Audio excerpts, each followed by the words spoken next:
오늘 본문을 요한복음 6장 35절 말씀하고 41절에서 51절까지가 오늘 성서정과 교회력에 따른 성서정과 본문 중에 오늘 신약 본문에 해당하는 본문입니다. 오늘 이 말씀을 나누는데 6장 전체를 아마 오늘 살필 것 같습니다. 그 말씀을 통해서 살아있는 떡 그리고 살게 하는 떡 이런 제목 가지고 은혜를 나누겠습니다.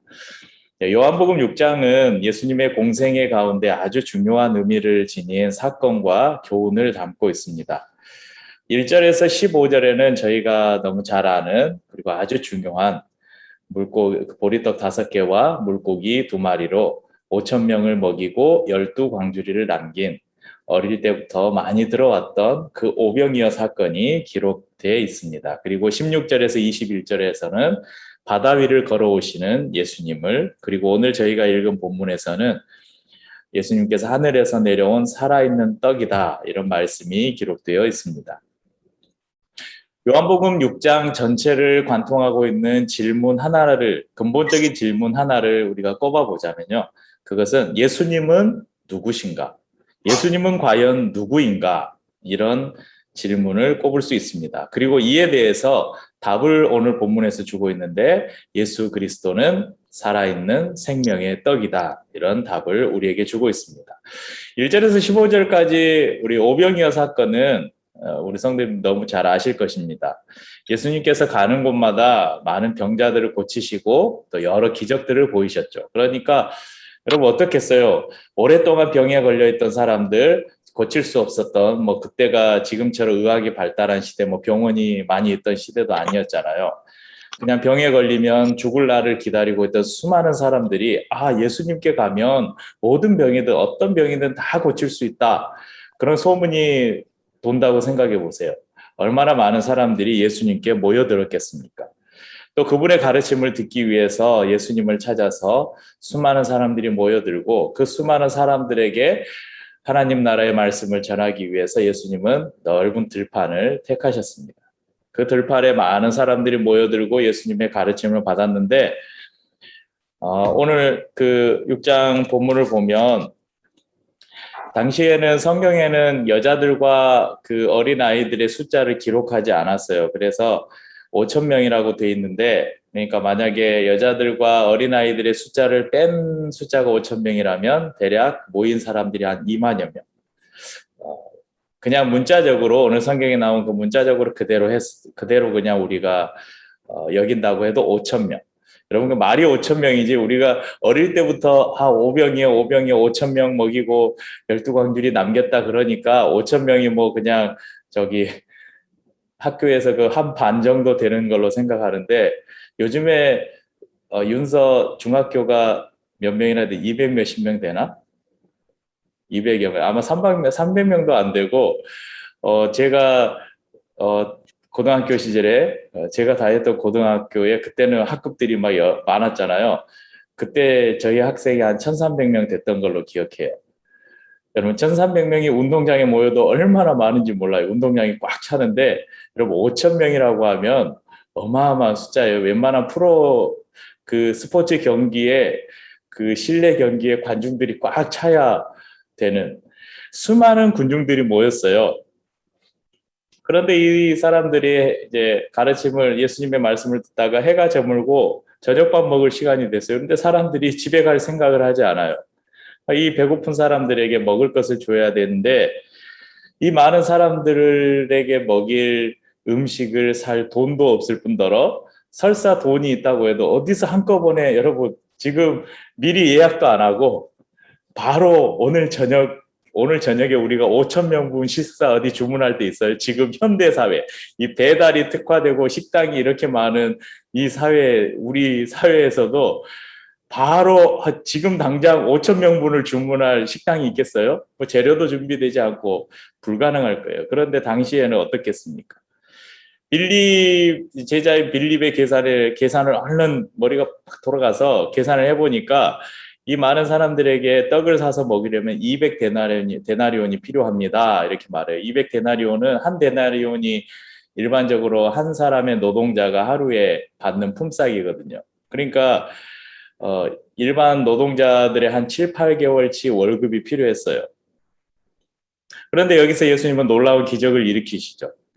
한 아이가 집에서 싸온 이 보리떡 5개와 물고기 2마리를 예수님께 가져다 드리자 예수님께서 그것을 축사하시고, 그러니까 축복기도 하시고 사람들에게 나누어 주라 하니까 아유, 이 떡을 덜었더니 또 떡이 생기고 물고기를 덜었더니 또 물고기가 그대로 있고, 아무튼 그래서 5천 명을 다 먹이고 남는 것이 없도록 다 남는 것은, 그러니까 오늘 성경에 보면 이 사람들이 다 만족스럽게 다 배불리 먹었다고 기록하고 있어요. 그리고 그렇게 먹고 남은 것을 다 모았더니 12광줄이나 남기는 놀라운 기적이 기록되어 있습니다.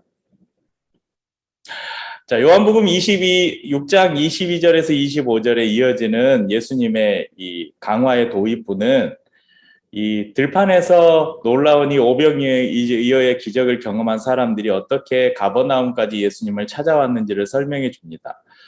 오늘 저희가 읽은 본문의 59절 마지막 절을 보면 이 말씀은 예수께서 가버나움 회당에서 가르치시되 하셨느니라. 그러니까 예수님께서 지금 가버나움 회당에 계시는데 이 회당까지 많은 사람들이 예수님을 찾아왔어요. 그런데 왜 사람들이 예수님을 찾아왔는가? 오늘 본문에 보니까 예수님께서 말씀하셔요. 6장 26절에 보면 예수께서 대답하여 이르시되 내가 진실로 진실로 너희에게 이르노니 너희가 나를 찾는 것은 표적을 본 까닭이 아니요 떡을 먹고 배부른 까닭이로다. 그러니까 표적과 배부름, 이것을 비교하고 있죠. 예수님은 오병이어의 기적, 그 표적을 통해서 그분 예수님께서 보여주고 싶으신 뜻이 있었어요. 그런데 사람들은 그것에는 관심이 없었고 오직 그냥 자신들의 배고픔을 해결할 그분을 찾아서 온 거죠. 군중들은 오병이어의 기적 속에 담긴 영적 의미를 발견하는 데는 관심이 없었습니다. 그들의 관심은 예수님을 찾아가면 힘들게 수고하고 땀 흘리지 않아도 배불리 먹을 수 있을 것이라는 기대감 때문이었습니다. 여러분, 가난은 나라님도 어찌하지 못하잖아요. 그런데 예수님은 떡 5덩어리와 물고기 2마리로 5천 명을 먹이고도 남기는 놀라운 기적을 보여주셨어요. 만약 그분이 예수님이 우리의 임금이 된다면 최소한 다른 것은 몰라도 먹고 살 걱정은 없겠다. 그런 아마 기대가 있었을 거예요. 그럼 당시에 요즘처럼 이제 먹고 사는 문제가 별 큰 문제가 아닌 시대에 우리는 어떻게 이제 삶의 질을 높일 것인가, 그래서 웰빙 시대 해가지고 문화생활, 여가생활 이런 거 사람들이 꿈꾸잖아요. 그런데 예수님 당시에 이런 유대 사회에서 그런 걸 기대할 수 있었겠어요? 그냥 삼시세끼 밥 안 굶고 살 수 있다면 그것으로 만족할 수 있는 사람들이 아마 대다수였을 것입니다. 그런 시대에서 이 예수님께서 보여주신 놀라운 기적은 이들에게 굉장한 소망이었을 거예요. 그래서 예수님께서도 들판에서 이 군중들을 피해서 떠나신 이유를 이 군중들이 예수님을 붙들어서 임금 삼으려고 하는 것을 예수님께서 알아채시고 홀로 산으로 피하셨다고 15절에 기록하고 있습니다. 사람들은 자신의 육체적 배고픔을 해결할 떡을 바라보고 예수님을 찾아왔지만 예수님은 그들에게 자신의 인격과 능력을 보여주는 것이 목적이었습니다. 군중들은 광야에서 모세를 통해 이스라엘 백성들이 만나를 먹었듯이 이 예수님을 통해서 그 들판에서 경험한 오병이어의 기적보다 이분이라면 모세가 광야에서 만나를 내린 것보다 더 놀라운 기적, 놀라운 일들을 우리에게 보여주시지 않을까, 그런 기대를 가지고 예수님께 왔던 것 같습니다. 하지만 예수님은 말씀하셔요. 광야에서 이스라엘 백성들이 먹었던 그 만나, 그건 모세가 준 것이 아니다. 그것은 하나님께서 주신 것이다. 그리고 하나님께서 내리신 만나조차도 세상에 생명을 주는 이 떡, 예수님 자신을 가리킨 거죠. 세상에 생명을 주는 떡과는 비교할 수 없는 것이라고 오늘 본문에서 말씀하고 있습니다. 이 말씀을 들은 무리들이 이거 모세를 통해서 이 광야에서 이스라엘 백성들이 먹었던 그 만나, 끊임없이 매일매일 일하지 않아도 그냥 밖에 문을 열고 나가면 거둬들여서 먹을 수 있었던 그 만나, 그것보다 더 좋은 떡이 있나 싶어서 34절에 보면 그들이 이르되 주여 이 떡을 항상 우리에게 주소서 이렇게 말합니다. 그때 예수님께서 그 무리들에게 선언하셔요. 우리 35절은 같이 한번 읽어볼까요? 요한복음 6장 35절입니다. 시작. 예수께서 이르시되 나는 생명의 떡이니 내게 오는 자는 결코 줄이지 아니할 터이요 나를 믿는 자는 영원히 목마르지 아니하리라. 아멘. 이후에 이어지는 말씀은 36절부터 이어지는 말씀은 35절에 이 예수님의 선언을 설명하고 있는 내용입니다. 예수님 앞에 나와서 예수님을 믿으면 하나님의 구원을 얻습니다. 그리고 영원히 줄이거나 목마르지 않을 것입니다. 그런데 무리들은, 이 군중들은 예수님의 인격과 능력을 증명하는 표적을 보고도 예수님을 믿지 않았다고 말씀합니다. 그리고 37절에서 40절에는 예수님은 자신이 하나님 아버지의 뜻을 따라서 세상을 구원할 자로 보내심을 받았고 그의 사역과 사명이 온전히 성취될 것을 선언하십니다. 예수님의 사명은 무엇이었는가? 하나님의 뜻에 자신을 맞추는 것이었습니다. 예수님을 이 땅에 보내시고 사람들이 예수님께로 나아오도록 부르시는 분이 하나님 아버지라고 예수님은 말씀하십니다. 가버나움 회당에 모인 유대인들이 수군거립니다.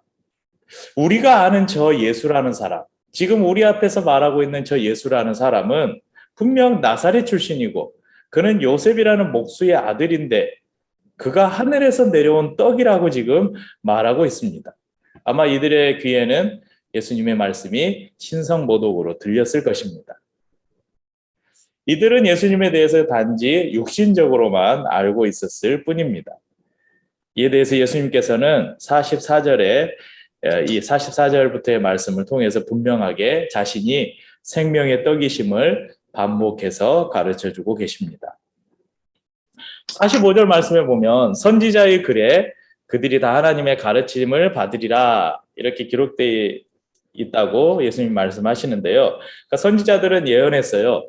메시아 시대가 오면 하나님의 아들이 직접 하나님의 가르침을 줄 것이다. 그런데 지금 바로 하나님의 아들이신 예수 그리스도가 직접 말씀하고 있는 것입니다. 예수님의 가르침을 통해서 직접 듣고 배움으로 이 선지자들이 예언했던 그 예언이 지금 성취되고 있음을 예수님이 말씀하시는 것이죠. 이 세상 누구도 하나님을 직접 본 적이 없기 때문에 하나님에 관한 모든 지식은 오직 하나님께로부터 온 사람을 통해서 받을 수 있는데 그분이 누구신가? 바로 예수님이라는 사실입니다. 그렇기 때문에 하나님을 믿느냐 믿지 않느냐는 결국 예수님을 믿느냐 믿지 않느냐에 달려 있다는 것입니다. 49절에서 50절 말씀은 이 유대인들의 조상들이 광야에서 먹었던 그 광야의 만나와 예수님을 통해서 주실 생명의 떡을 이렇게 대조해서 설명하고 있습니다. 만나는 사람들이 먹고도 죽었습니다. 그렇지만 하늘에서 내려온 이 살아있는 떡, 바로 예수 그리스도, 그것을 먹는 사람들에게는 영원히 죽지 않는 영생을 준다고 기록하고 있습니다. 생명의 떡은 결코 줄이지 아니하고 영원히 목마르지 않는 충족성을 가지고 있습니다.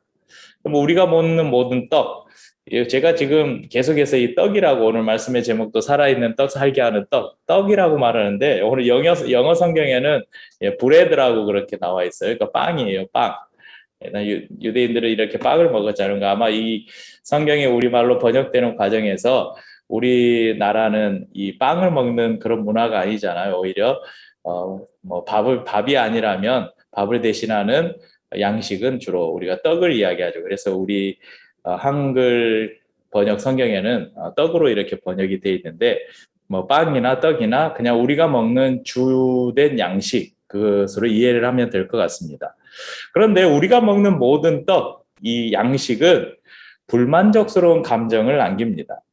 여러분 아무리 맛있는 이 음식을 먹어도 또 그 음식을 아주 배불리 먹어도 그럼 먹고 나서 하루 지나면 또 먹고 싶어요? 안 먹고 싶어요? 또 먹고 싶죠.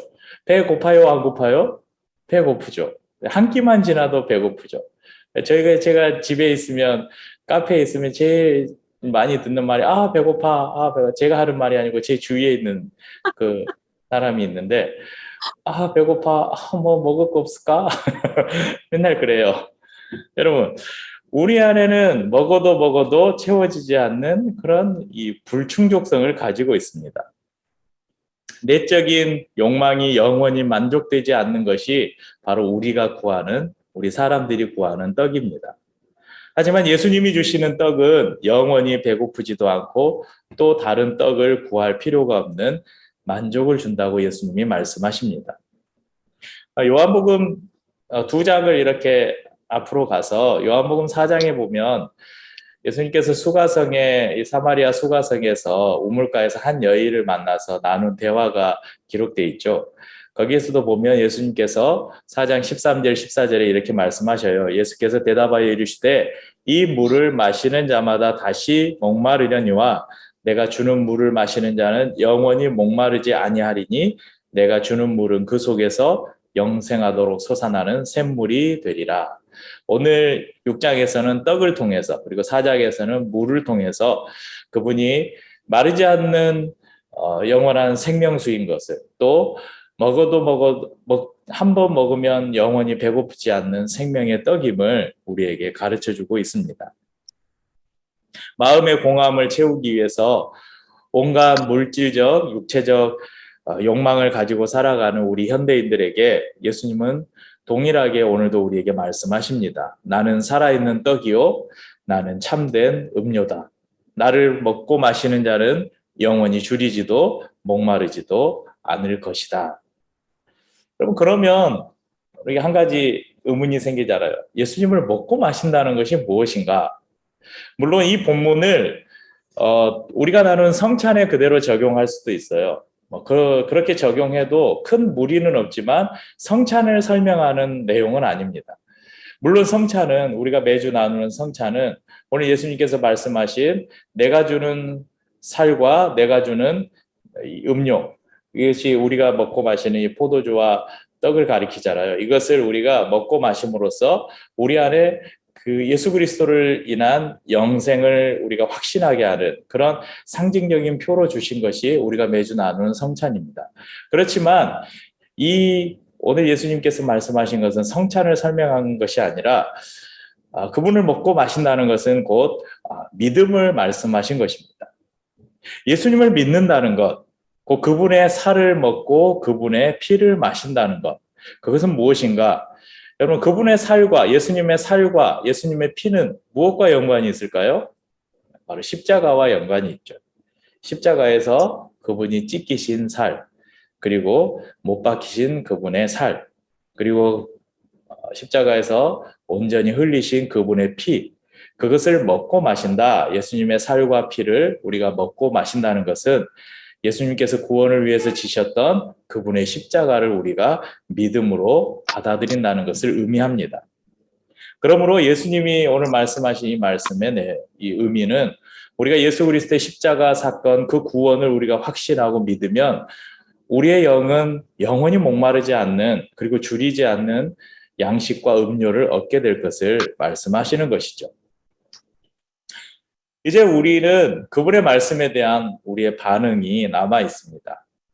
우리가 읽지는 않았지만 오늘 60절 이후에 보면 오늘 6장 60절 이후에 보면 예수님의 이 말씀을 듣고 많은 제자들이 예수님을 떠났다고 기록하고 있습니다. 여러분, 그런데 떠난 사람들이 그냥 군중들이 아니에요. 그냥 몰려다녔던 예수님을 따라다녔던 일반 군중들이 아니에요. 본문은 분명하게 그 떠난 사람들이 예수님의 제자들이었다고 기록하고 있습니다. 그들은 예수님의 가르침이 너무 어렵다고 여겼습니다. 아니, 어쩌면 이런 핑계 안에는 자신들이 기대했던 예수님의 모습, 곧 이스라엘 민족의 해방자 또는 정치적 메시아, 자신들의 의식주를 해결할 분으로 기대했던 그들의 기대가 사라졌기 때문일지도 모릅니다. 혹은 살과 피를 먹고 마신다는 표현이 거슬렸을 수도 있고 하늘에서 내려왔다는 이 예수님의 주장이 신성모독으로 들렸을 수도 있습니다. 어쨌든 많은 제자들이 예수님을 떠났습니다. 떠나는 제자들을 보면서 예수님께서 12제자들을 이렇게 바라보시면서 말씀하셔요. 6장 67절에 보면 너희도 가려느냐. 그러니까 이 말씀에는 저는 그런 게 있는 것 같아요. 야, 가려면 지금 가라. 자, 갈 사람은 다 지금 가라. 그런 이 결단을 촉구하는 예수님의 말씀이 아니었을까. 그때 또 우리 나석이 좋아하는 베드로 형님이 이렇게 말씀하시죠. 6장 68절 69절에 보면 시몬 베드로가 대답하되 주여 영생의 말씀이 주께 있사오니 우리가 누구에게로 가오리이까. 우리가 주는 하나님의 거룩하신 자인 줄 알고 줄 믿고 알았사옵나이다. 여러분, 이 베드로의 대답이 저희들의 대답이 될 수 있기를 바랍니다. 이 사건이 있고 난 1년 후, 딱 1년 후 다음 해 6월절에 갈릴리에서 예수님을 떠났던 제자들처럼 예루살렘에서는 예수님을 따르던 수많은 군중들이 오히려 돌이켜서 예수님을 십자가에 못 박으라고 외칠 것입니다. 또한 예수님이 오늘 6장 말씀에서 예언한 것처럼 한 제자는 예수님을 팔아 넘기기까지 할 것입니다. 이제 선택은 우리의 몫입니다. 때로 그분의 진리가 어렵고 우리가 이해되지 않을 수도 있습니다. 내 삶에 일어나는 많은 일들 가운데 그런 일들이 내가 원치 않는 일일 수도 있고 내가 하나님 앞에 간절히 기도했던 내 소원들이 응답되지 않을 수도 있습니다. 예수를 따르는 것, 복음의 진리를 지키며 사는 것이 어리석어 보일 수도 있고 괜히 손해보는 것 같은 생각이 들 수도 있습니다. 지금 모여서 드리는 이 예배 시간이 무의미하게 생각될 수도 있고 낭비되는 시간으로 느껴질 수도 있습니다. 때로는 내가 드리는 헌금이 아깝다고 느껴질 때가 있을 수도 있습니다. 하지만 그때 우리는 다시 예수님을 붙들어야 합니다. 영생의 말씀이 주께 있는데 나를 살게 하는 생명의 떡이 주께 있는데 제가 어디를 가겠습니까? 이렇게 고백한 베드로처럼 우리도 예수님께 꼭 붙어 있어야 합니다. 우리가 그렇게 예수님께 붙어 있다면 살아있는 떡이신 예수님께서 날마다 우리를 살리는 떡을 날마다 공급해 주실 것입니다. 또한 목마르지 않는 생수를 우리에게 주실 것입니다. 모쪼록 저와 우리 모두 성도님들께서 살아있는 생명의 떡이신 예수님께 꼭 붙어 있는 은혜가 있기를 주의 이름으로 축복합니다. 함께 성찬을 나누고 기도하겠습니다.